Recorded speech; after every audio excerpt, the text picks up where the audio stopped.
Hi, and welcome to my channel, Fabric Bias. It is Tuesday, September 19th, 2023, and this is the finished modified bag. And so I did an earlier video so you could kind of see what it looked like. I will try to link it up here if I can figure out how to do the YouTube thingy and show you that.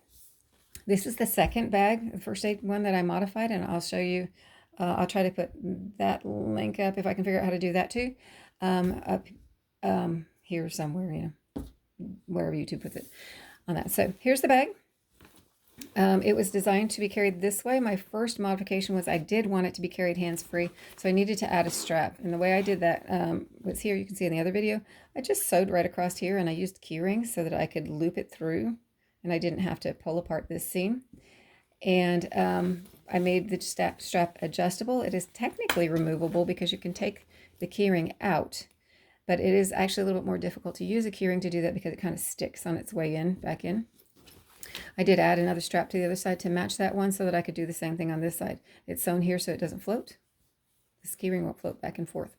So most of the changes are on the inside. Originally it was started out as just a mesh pocket with this elastic and these two little plastic Ziploc bags. I was going to cut those out of the bag, but it turns out they survived the wash, so I left them in there. They can be always cut out later, right? My big thing was this back area. It was just this big void, and I didn't like it. So what I ended up doing, Velcro. I sewed in a piece of Velcro. I made this offset zippered pouch and put Velcro on the back of it so it could be attached here, and it kind of fills that void. Because this is removable, I also put a tab on the outside, so it could be, if you add a strap, it could be used separately, or it could just be used separately without a strap. But it's got a little tabby for that option. The leaflet design here is, so now I've done it 3 times because I did it in, it's inspired by Annie's Divide and Conquer pattern, which I sewed about a month ago. Again, I try to do that YouTube-y thing. And I really loved it. The reason I was attracted to that pattern was this specific leaflet thing that she did. And it's just a great pattern. So I added leaflets in here.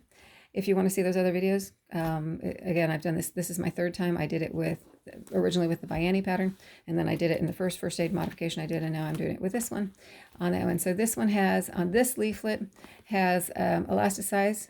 This is fold over FOE, fold over elastic, mesh pockets, mesh pocket here, 2 small ones, 1 long one here, again with FOE. And then on this side, I just did, unlike the other bag I did a single zippered pouch. And when I sewed this one, normally I leave the opening at the bottom to close up. This time I left it on the side and sewed this in to the seam, so it would be attached here. So there's that. I added also a tab in the middle so that if later you can add another zippered pouch and keep it attached so it doesn't fall out when you open the bag, or you could put keys or something else on here. On this one. The other thing was this was a scrap buster project for me.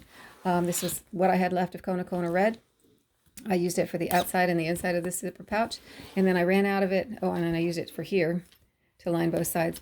I ran out of it at this point, so I used a scrap of white that I had, and then of course I used the Kona Red here. That was the very last bit of it. Here, right here, I thought this was kind of cute, you know, little hearts in a first aid bag. So I used this fabric right here. So that's it. I hope you like it. I hope that wherever and whenever you're at, you're having a great time. Thanks for watching.